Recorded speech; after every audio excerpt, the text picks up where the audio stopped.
first time when you open DaVinci Resolve, it will be a total blank screen. I have got a few projects which I was working to create this tutorial, but to start with, my advice for everyone to be is make sure that you start saving all your work on your actual external hard drive rather than your internal, which is on your computers.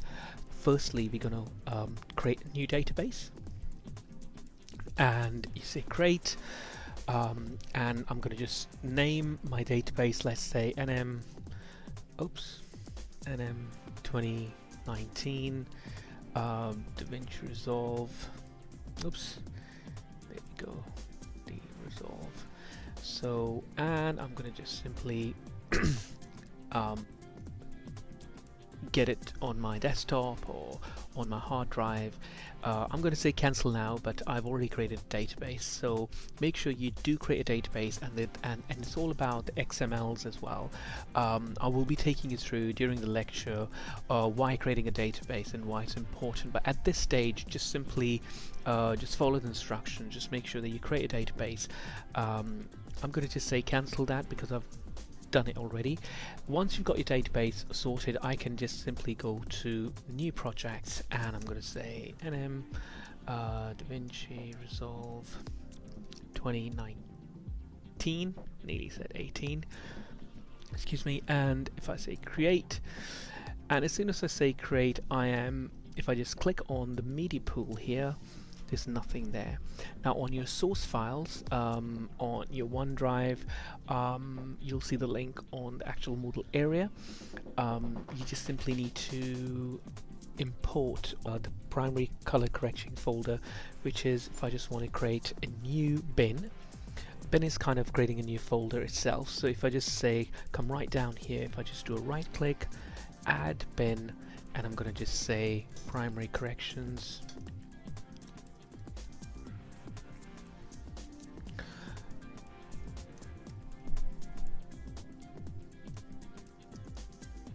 Okay, so I've got my primary corrector there. If I say return, and on here I'm going to just simply do a right click and import media. Just found my folder which is called one primary colors. So just highlight all of these files and just open them. Okay, so I've got this kind of message saying the clip has a different frame rate than the current project settings. So it could be that I was using some different frame rates when I was working on another project. It might come up because we have the clips which I've given for this tutorial to work, the different frame rates. So I'll just say change, so it will kind of change to its own best settings. So let me just go and click change, and now I've got all these clips ready to go. Right, so now this is my media pool, and my media pool, I've got my bin which is all here. So hopefully we're going to carry on doing every week. We'll work on secondary color correction next week, and then we go on to the node base, and then we can kind of work out through the same kind of folder. That's why it's important for you to get your hard drives so that we can you can always be on board with that. Having said that, you're welcome to use your own clips as well if you feel that you've shot something and you want to just do a color correct to it, which is a primary color correction, not the secondary. So today's lab is all about looking at primary color correction, how to analyze the footage, how to actually look at the footage and think of the shadows and the highlights and stuff. Okay, so starting with, I want to just move on to my edit page, and my edit page is, I've got all my footage there, and what I'm going to do is simply just bring in a kind of a random selection. I'm going to just bring in this footage down here. There we go. And I'm going to just get let's say, for example, if I want this shot as well. So I've got two different shots there which I want to work with. So I'm going to work with this. We're going to read and analyze this shot here, and we're going to analyze this shot as well. Okay,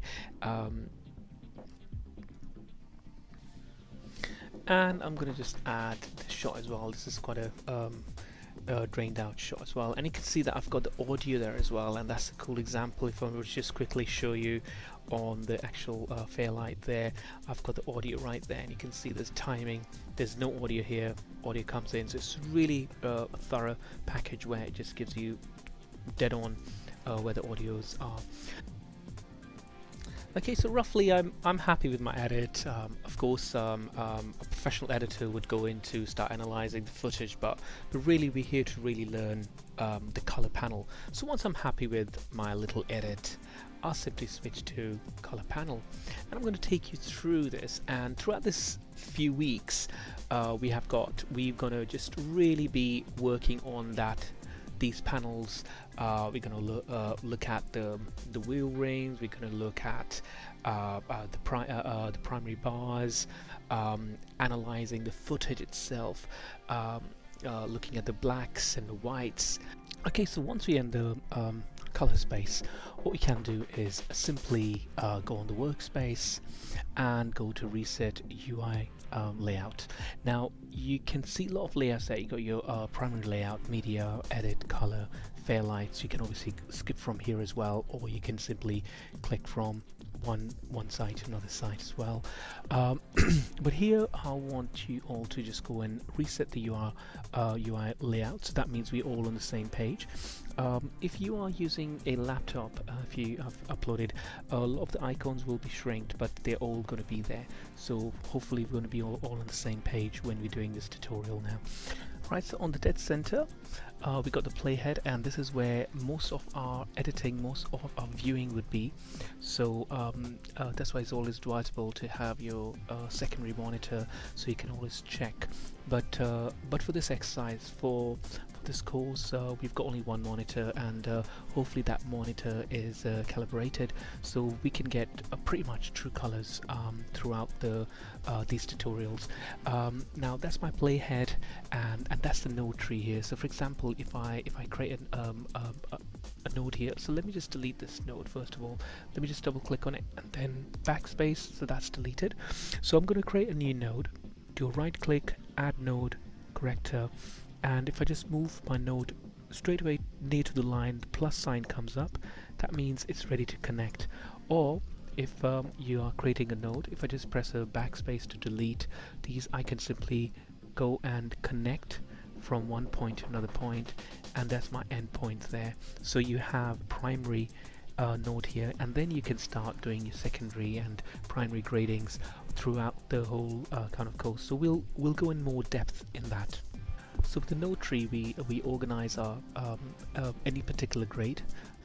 Right, so moving on from the nodes, we move on to the timeline here. So if I just even go on my arrows on my keyboard, I can go frame by frame, or I can just simply click from one switch to another switch there. If I click on the timeline up here, if you kind of notice that you've got your V1, your video one, comes in, and then you can even loop the shot. So if I just want to click on here and just simply click on this loop on, and if I just start playing this shot, so that we can see how we can manipulate as well. So mainly on the left, you have got your primary two colors. For example, you got your color match, your main wheels, your RGBs, and then you have for your secondary, you've got your main qualifier, the Windows tool where we're going to be going through your tracker, your sharpness, your blur and sharpness as well. So these are the main kind of windows, and on your desktop probably it's kind of split. So these from basically from your curves tool, it's probably somewhere down here. And on the right window, what we have is the keyframing, and we'll be covering quite a lot of keyframing, because for example, if I have this shot starting from this point, if I want it black and white to color, and from color to black and white, so these keyframes are quite important, and it will work on every individual shot. Okay, so now let's read an image with scopes, and this is one of the most essential and basic skills where a color grader would have to read the actual image itself. So these scopes basically gives you a mathematically accurate reading of the brightness and contrast of any given image.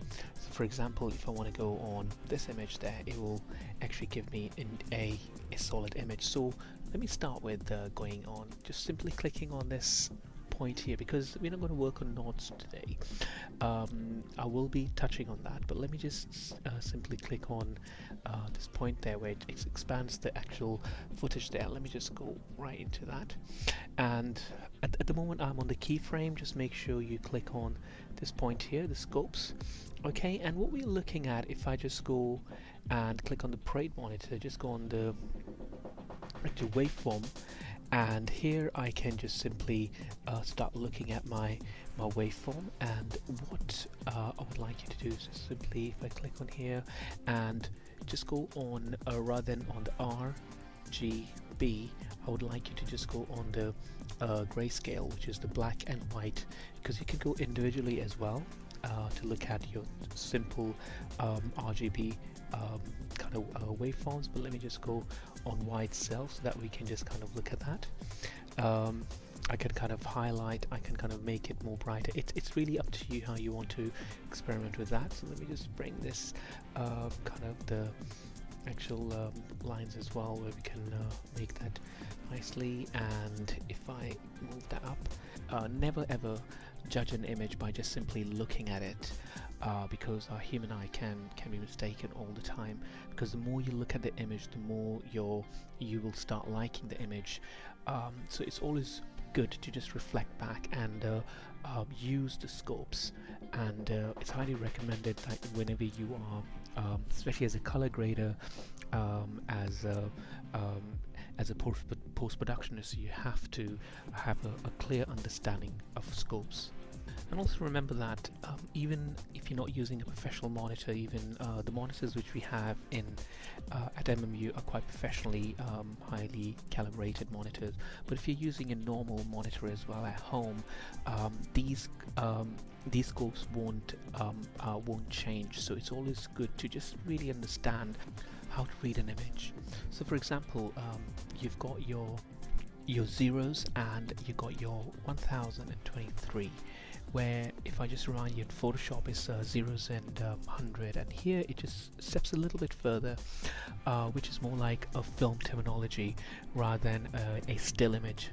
So you got your zeros, which are all the kind of your shadows, okay, and your highlights are right on the top, okay. And at the moment, if I look at this clip here, if I move my cursor, and you can see that the scopes, the Luma form, is really moving alongside, especially when this car has moved, and especially when the gentleman looks on the other side. You got this smoke there. So how can we read the scope here, and how can we represent different aspects? So the value of 0 and 1 will give us our darkest black, and the value of 1223 will give us a pure white or brightness value. Also, when you look at your actual scopes, that we never get information vertically from the actual scopes itself, but we get it horizontally. So all the information is all horizontally based rather than vertically. So just make a note of that, because sometimes when we are looking at the scopes, we can kind of start looking at different aspects. So for example, let me give you a quick example. So let's look at this car passing by. It's coming in, and you can see at the moment I've got this car coming from this point here. So that's my darkest point there, okay.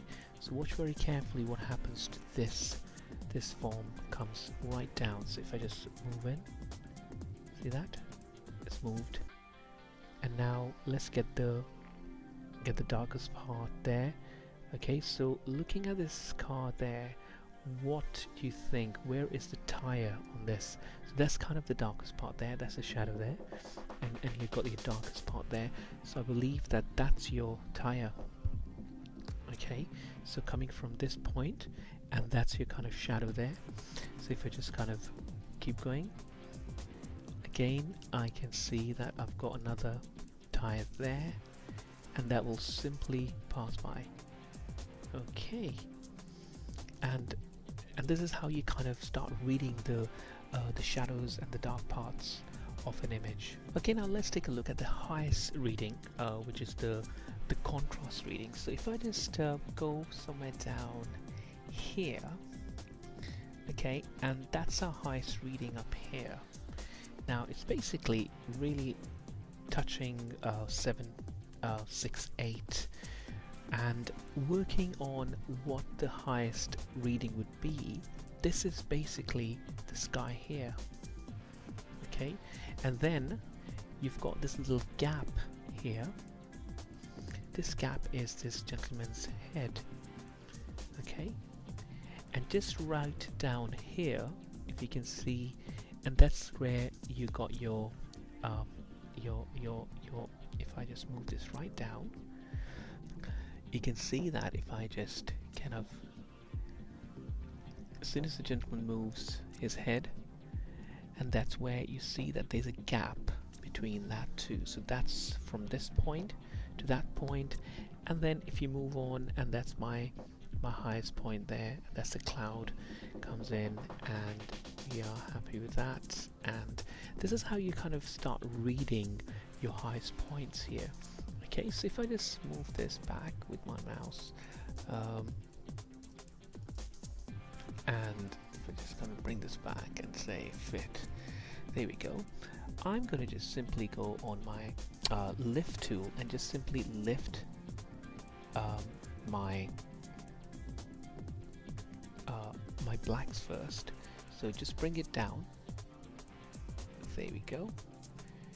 And then I'm going to go on my gain, okay, and gain that up. So you see what's happening?